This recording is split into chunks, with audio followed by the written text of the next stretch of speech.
Hi listeners, and welcome back to Black People Can't Swim.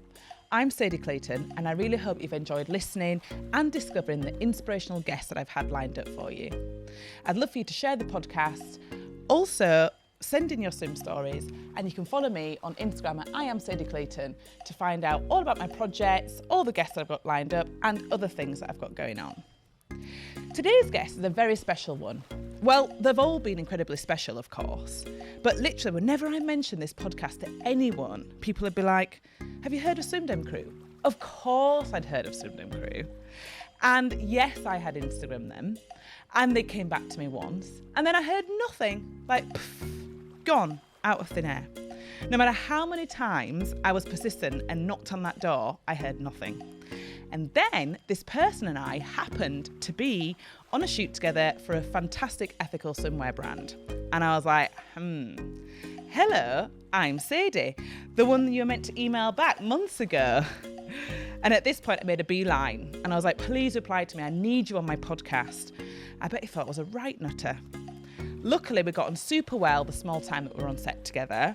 And here we are today. I'm sure many of you will have heard and seen the incredible things that Swim Dem Crew do and have done in the past. But today, my guest is Nathaniel Cole, the writer, researcher, workshop facilitator, and co-founder of Swim Dem Crew. Nathaniel's work is rooted in community projects and amplifies the voices of people that aren't heard enough. He wrote a feature for Guardian about how to swim and also became a swim teacher, which we'll unpack later. Swim Dem Crew was founded in 2013 and won an Innovation ASA Aquatics Award in 2015. And 5 years ago created a really inspirational short film called Beyond the Blue, which was showcased at the ICA. They've collaborated with Speedo, Soho Home, Nike Swim, and more recently Primark, providing vibes, energy, and support are their words. So Nathaniel, welcome to Black People Can't Swim. How are you? I'm really happy to be here. I'm really nice. so happy that you're here. I can't believe it. As if we're actually in the same room, same facility, on microphones, recording the podcast. When did I reach out to you? Months ago, it must have been. It was last year at some point. Yeah. I feel like I was teed up from a friend, be like, oh, Sadie's going to email you. Yes. I was like, yep, cool. And then, or message or something. Yeah. And then, well, Swim Dem are just notoriously bad on emails. But I was saying this off camera, like, once I meet someone in real life, then it's like there's a switch that's flipped to me, so I have to. After that, I have to make amends. Yeah, again. yeah. Because then you feel guilty. Because imagine if you bumped into me like a week later, and you'd be like, "Oh, sorry, last week I said I was going to email you, and I still haven't." So I love it. Well, I'm just so grateful that I've got you this time round. So thank you. Before we kick off, how many times do you swim a week? I bet people ask you that all the time, don't they? They don't actually. Do they not? Think they assume I swim just every day. Right. Now I probably swim every 2 weeks, to be really honest. Yeah. Once every 2 weeks? Yeah, because I've got quite a stressful job. I work in schools, and I think every 2 weeks I have a Saturday or Sunday to myself where I just go for my swim. Nice. But probably by the end of the year, if you ask me this question, it'll probably be 2 times a week. Yeah. When the stress is built up and built up. Yeah. Brilliant. So let's talk about your background. So let's float back to the beginning. Who are you? What do you do? And where do you come from? Who are you? Basically, can you start by telling us a little bit about your background? So your upbringing, your surroundings, where you grew up, who you grew up with, and your heritage. Yeah, so I'm from Hackney. I grew up in Hackney Wick. Nice. Before it was what we know it as now. So I grew up in Hackney Wick, moved out when I was, I think, 20 or 21. Mum sold the house. So I've only ever lived in London. I went to uni in Brunel. Like, I'm very much just London centric in terms of my life. That's quite rare, to be fair. Yeah, I think so. Like, and with lockdown and stuff like that, it made me go to other places, right? So in the last 3 years, I've seen more of the UK than I ever have before. But yeah, to go back to it, I'm from London. I'm black. I'm mixed race. But my family are Caribbean, so my dad's Jamaican. My mum's from Trinidad and Tobago. So our heritage is like I'm Afro-Caribbean, Indo-Caribbean. But very much culturally, I've got like that Trinidadian experience. So I've grown up with listening to lots of soca, cooking lots of food, like my roti, my curry chicken, curry goat, and all of that sort of stuff. And going back home, like when I can. Hopefully, I'll be able to go home to my mum's home in Christmas time, because I haven't been since 2016. Right. Yeah. But yeah, growing up, it felt like I went maybe every other year. Yeah. Amazing. So really happy and grateful to be able to have been able to do that. Yeah, totally. Yeah, I'm half Jamaican and I've never been to Jamaica. People are like, what? Are you okay, hon? I am going to get there, I promise. Yeah, no, it's beautiful. I've been once for work, but like... Yeah. And it was nice to go there and feel accepted. I think that was maybe a thing in my head of like, oh, or do I accept myself as Jamaican and all this sort of stuff? But yeah, totally. And I guess as well, that sense of belonging, like, you know, with us both being mixed race, you've got two heritage, two, you know, a dual heritage, like which one do you fit in mostly with, which one are you sort of rejected from, or are you at all? How do other people perceive you? So that's a whole other conversation on the sense of belonging, right? Yeah. But I know that you belong in the water, so let's keep going. So considering it said that 95% of black adults in the UK can't swim, your crew are in the 5% that can, right? So when did you know you wanted to be an advocate for the marginalised community for swimming, and how did Swim Dem Crew come about? So I'll answer the second part first. But when I wanted to be an advocate for marginalised communities in the water was, I guess, probably about halfway into Swim Dem. So we're 10 now, and it's probably about 5 years in where it was like, no, like we need to address this issue that's still been there since we started, and obviously long before that. So it started because while we're called Swim Dem Crew, there's also Run Dem Crew. So Run Dem Crew is created by Charlie Dark, who is a DJ, yoga teacher, just all round good man. He started Run Dem because he was in the music industry as a musician, and you know, it's not the healthiest environment for like body and mind. So he'll probably say he didn't like the fact that he's meeting his friends or seeing his friends again at funerals. If you know that kind of lifestyle, that party lifestyle, what it can lead to. So Run Dem was his answer to that of like, well, I'm going to do something that's good for my mind, good for my body, and my friends can come. They then started doing a youth project called RDC Youngers, and I joined that, and I loved running and Run Dem so much, I just kept on coming and kept on going back. And then off the back of that, I met P and Emily at Run Dem, and Emily had actually suggested that we all swim together at London Fields Lido. And that's the kind of the birth of Swim Dem. Like, we didn't know it was Swim Dem at that point, but we swam together for about a year, and then people asked to come and swim with us. Oh. And we're like, okay. Well, we had to plan. Did we want it to be Swim Dem as just us three, or like a whole community, like similar to what Run Dem have done, where you've helped people at different points in their life through sport and community engagement? Or do we just want to be like swimfluencers? Swimfluencers on the back. So we said both, but really it was about community and opening up the water, because I'd run with Run Dem on a Tuesday with like 100 people at night, and then I'd go swimming the next day and I guess feel kind of lonely in the water. I grew up swimming, and I knew I didn't want that environment of like a club or a masters club or anything like that. So Swim Dem just seemed like the right answer for us, like to just bring anyone to come swim. So where the disparity came in the water was our friends couldn't swim, or me and Peace and Emily's, a lot of our friends couldn't swim, and we'd be like, yeah, we'll sort it out, we'll like teach you when we can. And after years and years, it's like, oh, our friends still can't swim. So we have to do something for them to learn. And that is what our lesson program was as a response to that. Fantastic. Yeah, we're going to come on to that. So did you have a black swimming role model that you looked up to and could see them as a representation when you were growing up? Like, how did you learn how to swim? Like, could your parents swim? So what I learned was that, so my dad's a karate, big in karate. Really? Amazing. But before that, he was a swimmer. And my parents, speaking to him, I learned that my parents made the choice for me and my brother to swim instead of do karate, because it would be like less pressure on us to like live up to the name or anything like that. So in terms of like who I looked up to, is probably my brother. He's 3.5 years older than me. So my brother, in terms of other black swimming, didn't have a black swimming teacher growing up. Barely had any black teachers, really. And then there was a few people at my swimming club that was like, one of them ones I was working with not too long, that we now work with, actually went to the same swimming club, but it's like we found each other later in life. So yeah, I think just the older kids that I was around that could swim. On TV, it wasn't really the thing. And do you think as well, because you were brought up in Hackney, like obviously in East London, that it were more sort of multicultural with the people around? Whereas where I brought up in Yorkshire, a white area, there were no other black people going swimming, you know? Yeah, so I think for us, like me and my friends would go swimming and stuff. And growing up in Hackney Wick, I got to grow up with a lot of black Caribbean people, Turkish, and obviously English as well.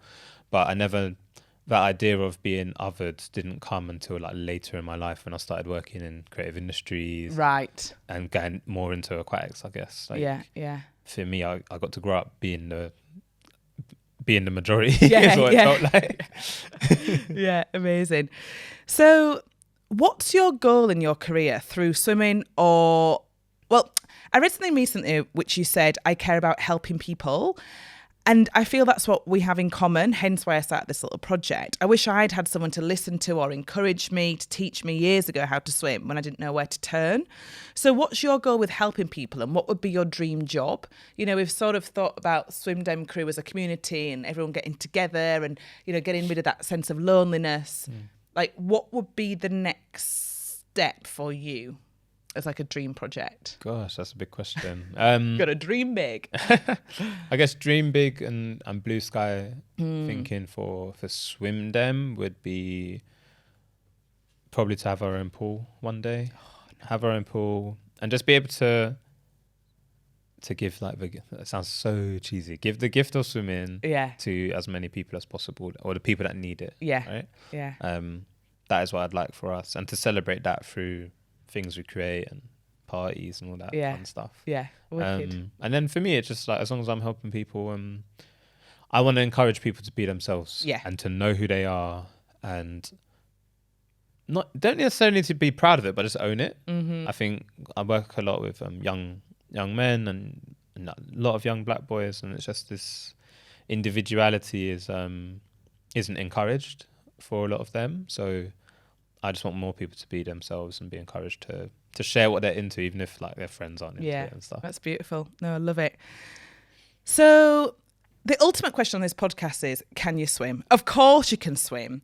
So, and obviously you said about your parents pushing you to swim. Could they swim? How come they could swim? Were they born here? Were they born in Jamaica or in Trinidad and Tobago? Like, you know, we all know that, hence why we started this, black people can't swim, and a lot of the old generation still can't. So what was it that made them think, oh, my kids have to be able to swim? Yeah, from my mum's point of view, she, outside of like the whole, like, me and my brother need a sport to do, it was it's one less thing to worry about. So if me and my brother can swim, it's like chances of us drowning goes down, right? You're not in that percentage, you know, 6 out of 10 kids. So it's like so it's the basic safety point of view. Obviously my dad could swim, but I think with my experience of like my family when I go to Trinidad is, I have found in my experience, if people live near the water, then they engage with it. So people that live by the beach, live by the river will swim, but the people that don't engage with it. Like someone asked me like, where does swimming fit in like black culture or black culture for like young people, and I said it's probably like a pool party, but no one's actually swimming. It's just like everyone on the side and around looking hot in their bikinis. The pool. So I think that's kind of how swimming like fits in for us. So yeah, I was encouraged to swim just because it was good exercise, and me and my brother, that was the only sport we did growing up. We didn't do football and all these other stuff. So yeah, I think it's just my whole family. I think my whole family swim. But then again, when I say my whole family, I'm talking about my Trini side. It's also like my Indo-Caribbean side. So sure. If I was asking my uncles, or my uncles and aunties through my dad, there'd probably be different answers. Yeah. But I actually don't know. Yeah. Interesting. So often when I mention my podcast to people, they're so shocked when I reel off a few stats around Black history, and around the topic. But how often do you hear Black people can't swim? And has Swim Dem Crew ever had any sort of backlash? Yeah, I think we weren't really. So yes is the short answer, and the longer answer is we weren't really accepted when we first started. In I guess the wider aquatics, because Swim Dem Crew or community swim group doesn't really fit into masters swimming. It doesn't fit into swimming club for young people and kids. Right. Like it's a separate thing. And swimming is actually quite old school in terms of it's about like athlete development and kind of beyond the life skill. Really, it's about, especially at clubs, it's about making a swimmer that is one day gonna be national champ, compete for medals and honours. And like it's similar to football. The teams are trying to win the leagues and all this sort of stuff, right? So I think when we came about, it was like, well, you can't hire a lane because it's not a swimming club, and you need this and that and the other and all these sorts of things. And then as we kept on, we say, okay, we're going to do our thing, and we kept on doing our social sessions, kept on kind of making noise. And then as time went on, and we did a couple of projects, then suddenly, as if by magic, the doors were open, or we could book a lane and we could do things. So it's weird, when someone tells you no, and it's like you just have I'm to going find. to show you. Yeah, so I'm going to show you. You have to find a person. One person says no, doesn't mean everyone's going to say no. Yeah. So yeah, I think it takes some true willpower and tenacity to keep going, even though all those doors kept closing. So I think for me, it's just like if the barrier is just someone that doesn't know stuff and it's uncomfortable. Like we had a coach, when we had our pool space booked, and they didn't want to get their swimmers out the lane. They're like, who are you, kind of thing. Like, this is my pool, And then that same year we were in that same year of the coach kind of beefing with P, we were in the Swimming Times magazine, which is like ASA's magazine, and it was like we kind of not earned his respect, but after he saw that, he was like, oh, okay, I see what you're doing. And then all of a sudden the swimmers are out on time and all of this sort of stuff. So yeah, I think we just come in and probably disrupted things a bit, because we're trying. That's what the world needs, no matter what industry. Someone to disrupt it and make noise and change and flip and start something new. And it's like I'm not even trying to change them. I'm just trying to add to what's already there. Yeah. Do you know what I mean? Yeah. And people can be scared of that because it feels like too much change. Yeah, of course. People are scared of change, aren't they? Yeah. Have you ever done any water sports? The reason I ask is because an observation that I touched on in a previous episode is that there's a rare sighting of Black people partaking in water sports like kayaking, surfing, windsurfing, scuba diving. So I thought, the swimmer of all swimmers, surely he's done something. I tried surfing for the first time last year. I do a little bit of work with Swim Unity, who are a CIC based in West London that offer free lessons for young people in their areas, and do women's only projects across the UK to teach them how to swim and build I guess sisterhood bonds. But we did a residential last year that I was the male chaperone for, and so we got to do coast steering, just a bit of jumping, a bit of swimming off cliffs. Wow. And did surfing, so that was my first time trying surfing out in Cornwall. Did you just say jumping off cliffs? Yeah. Can you please give me some sort of opening as to how I can overcome my fear with jumping into the water, regardless how many times I do it? And my swim teacher will say, right, pencil jump, and I'm like this. He's a more bullied. I'm thinking I can't, and I count 1, 2, 3. Oh no, I can't go 1, 2, 3, and I can't do it. What is it? Is it the adrenaline that I just need to just throw myself in, or what do you do when you hit the water? I'm scared and it's going to hurt, or the water goes up my nose, or how? Tell me. I think it's just about, basically, I think you regret things that you don't do. So it's if you don't jump in, you'll regret it later. If you don't jump off that thing, might only be 2-3 meters high. Don't jump off the cliff and you'll regret it, because it's better to have the experience of something and say, I really didn't like that, I'm not going to do it again. Than just living in the fear. Because that can just rule you for other parts of your life and stuff. So in terms of getting over the fear, it's you learn by doing.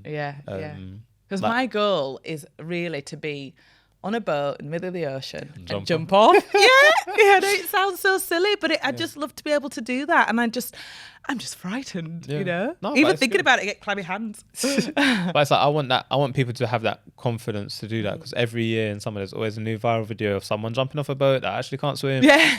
And then ends up like partially drowning. Yes. And I want people to, I just want you to be able to jump off and enjoy it. Like jump off for the fun of it. Yeah. And then get back on and jump off again. Yeah. Yeah, totally. I want to move on to talking about key barriers. So there's always key barriers when it comes to swimming. One I'd like to touch on is body dysmorphia. People not feeling comfortable in their swimmers. Have you ever felt that or come across anybody that has felt that? You know, because now that you're teaching, and if so, like, how have you made them feel comfortable within the water space? Yeah. So I think first of all, like from a gender point of view at Swim Dem, we have majority women that come to Swim Dem. I think because it's led by two black men, people think it's only going to be black men there, which again, black men are in the minority. Yeah. Swim Dem. So I think first of all, it's like if we're looking at body image or dysmorphia from that point of view of women, I think the swimming pool is like this. It's this weird. In our head, we make it up as like a catwalk or like this place where everyone's looking at us. Yeah. And unfortunately, that obviously it does happen depending on which pool you go to, but also there's this, some things can be worse in our head than they are in reality. And I always say at Swim Dem, we look at people's like eyes and face as opposed to like what's below, underneath that. Yeah.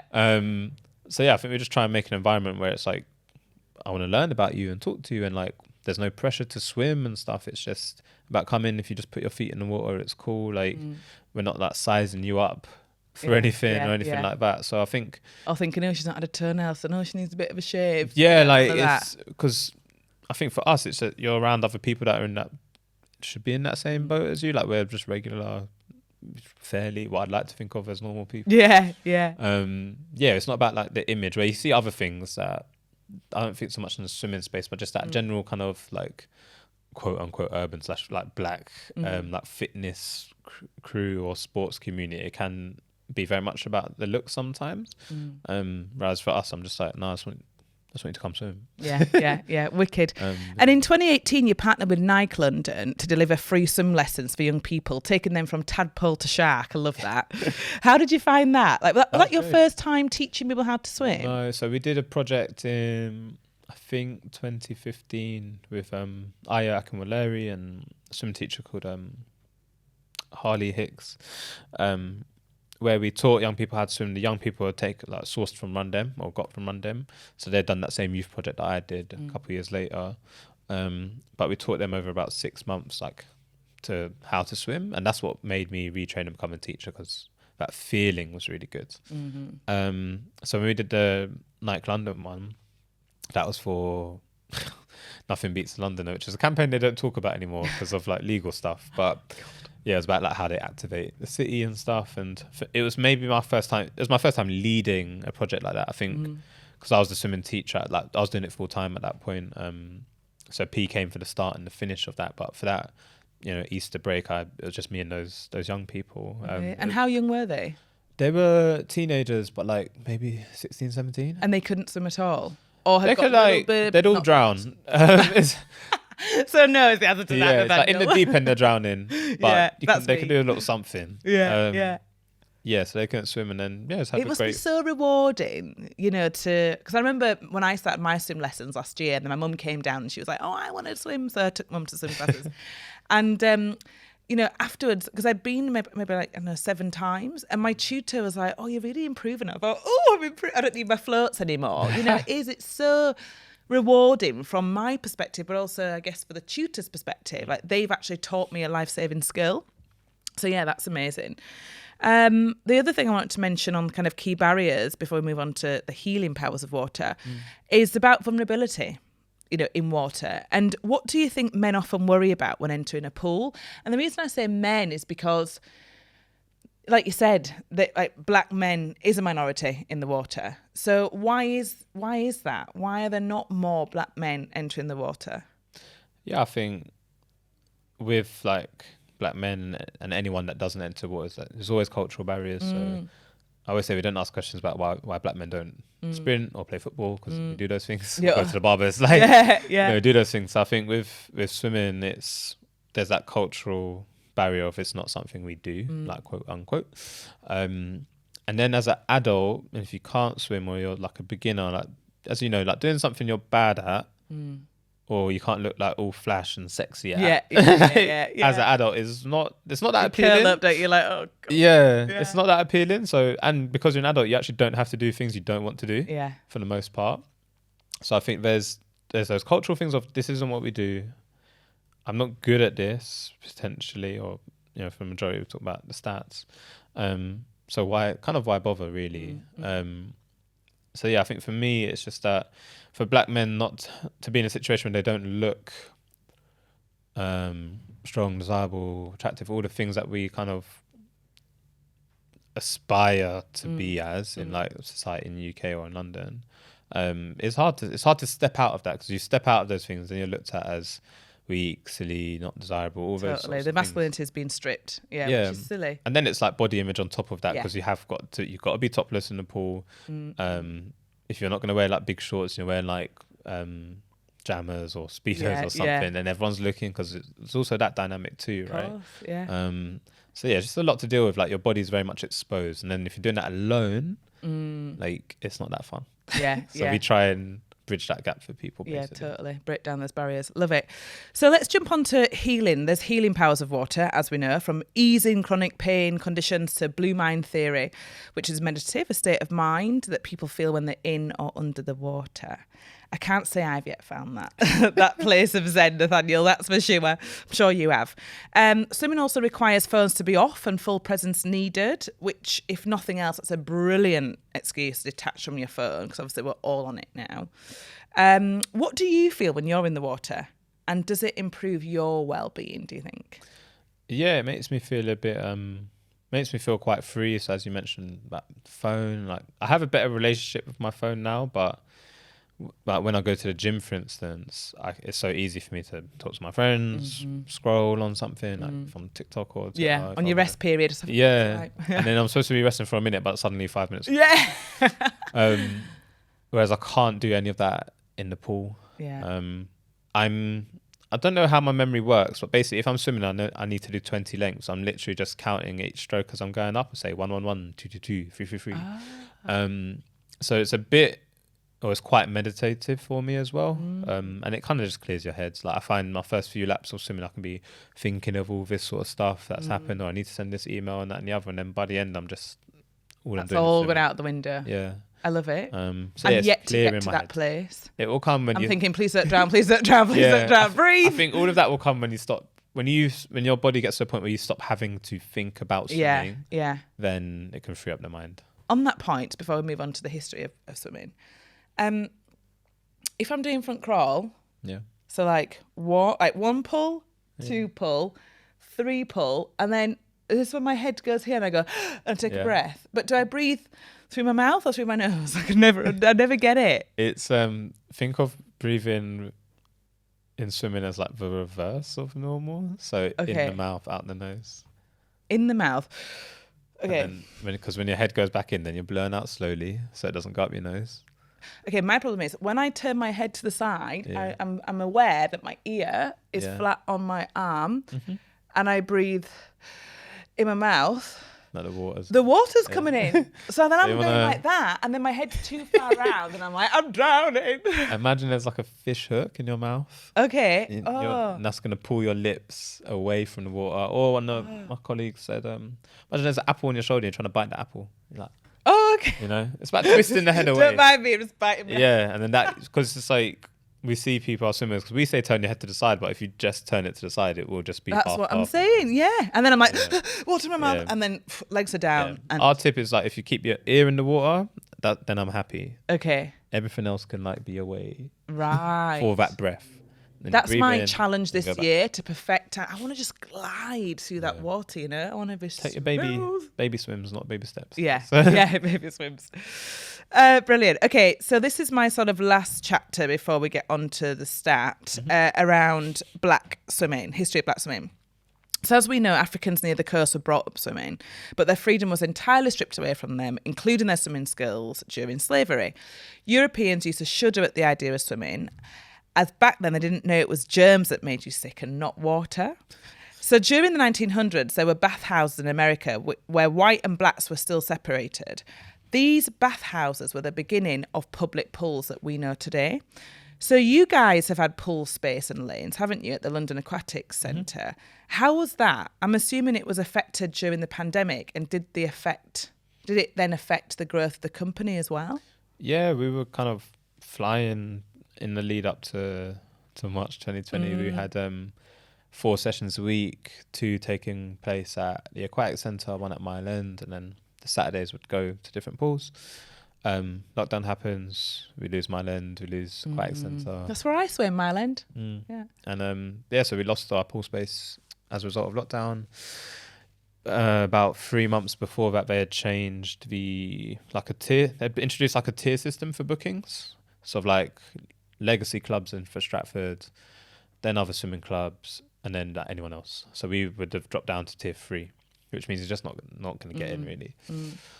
So yeah, lockdown happens, they slowly reopen, but when they reopen, bit of staff changeover, and then that new system's in place and the old bookings aren't honoured. So we lose that. We are trying to get back, and put something together for them. Yeah, slowly but surely. Yeah. But what's amazing is to think that in the 21st century, you're able to have black and white people mixed together in a public pool learning how to swim. Yet in the 1900s, they were completely separate. And also, to add to that, black people are only allowed to go to the pool at the end of the day when everyone's already been in it all day. So in the mucky water, Yeah. So it just shows and I guess my question is, do you think it is the swim space is becoming progressive in terms of, more black and brown people swimming? Yes and no. I think yes and no. It's they've got they're trying to shift, I guess, that idea of what a swimmer is. So from brands think about this, and I'm sure the governing bodies of swimming think about this of swimming isn't just about the athletes. So I think they're trying to change perceptions and still cater to everyone from before. But I think they don't really do enough. I know they work with there's other charity groups and there's us and stuff, and I think it's less about them wanting change but just needing to adapt to the times, really. As I said, Swim Dem was kind of a bit of an old boys club before, despite the advancements or achievements of women in swimming as well. So I think it's changing, but I don't think the change is coming from them. It's changing because they need to adapt to what's being asked of them now. Yeah. Rather than them thinking, oh yeah, let's get more people in. Yeah, it's more just we want the space. Yeah, exactly. I've got a little history test for you. Which came first? Swim cap, goggles, or swim fins? I'm gonna say, actually cap. What, first? Yeah. Okay, what do you think second? I'm going cap, goggles, fins. You're so wrong. The opposite way. Goggles came first. In the 14th century, wow, they were used to polish shells, then for motorcycles, then it kind of progressed into the swimming world. Then the swim fins. So Ben Franklin, who invented the fins, and they were made of wood and put on hands instead of feet to provide extra thrust through the water. And then swim caps. So in the 1800s, it was a fashion item, and now pros obviously use them, and people like me to protect our hair. Do you use a cap?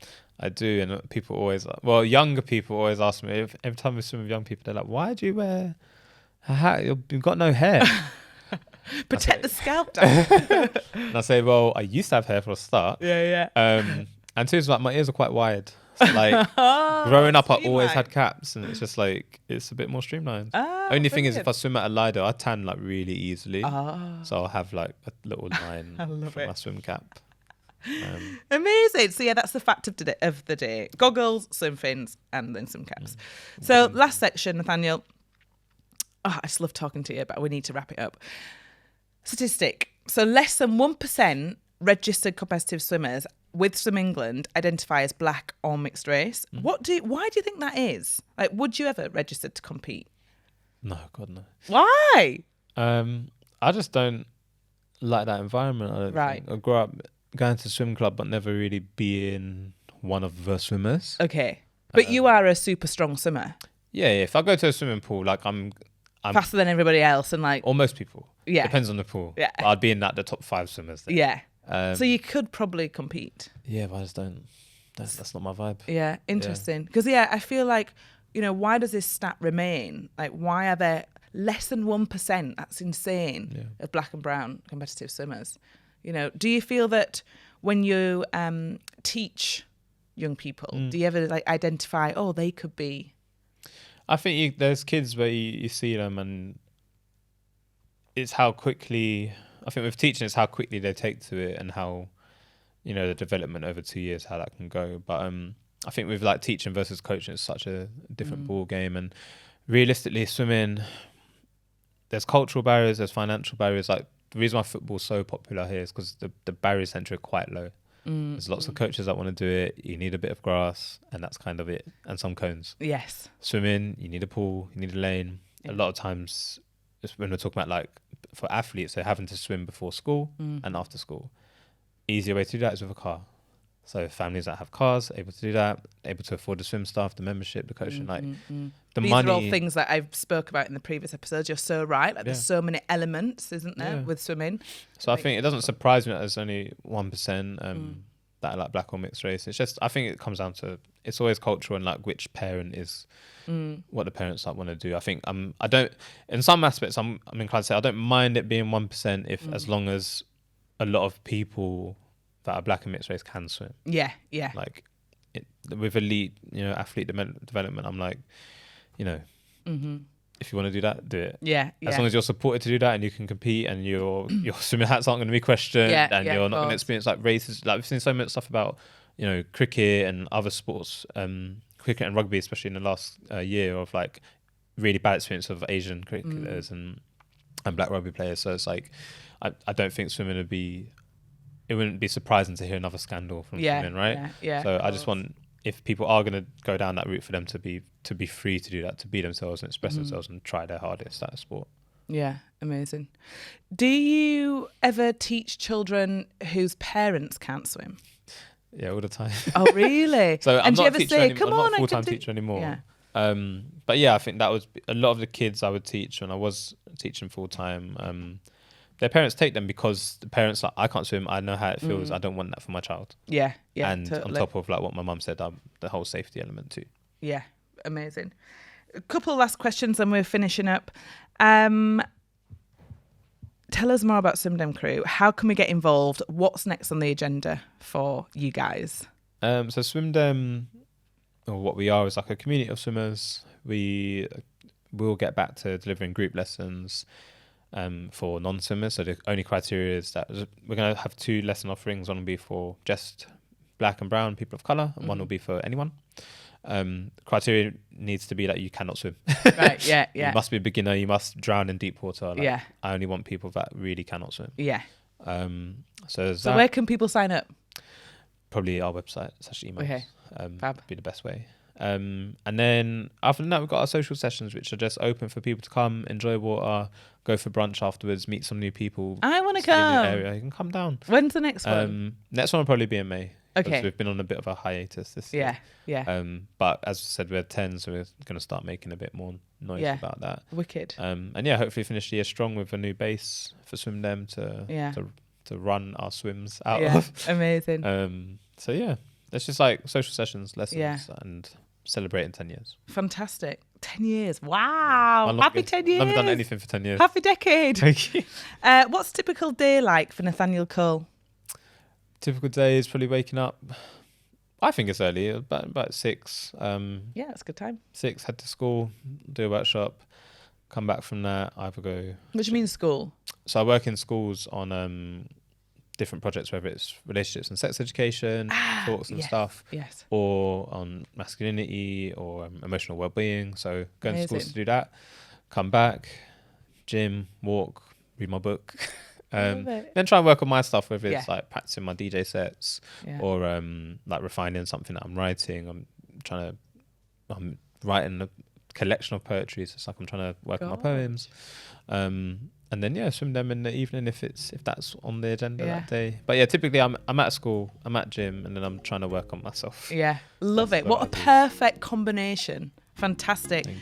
Thank you so much for coming on the podcast, Nathaniel. I hope there's some aspiring black swimmers out there that can now look up to you as their role model, and also black men that have now been encouraged to learn to swim, and if not, swim more. And I just think I could sit and talk to you for another hour because there's loads more questions that I've got lined up here. But, time's ticking on, and I'm so grateful that you've come along this afternoon. So thank you so much. Whee! Yay!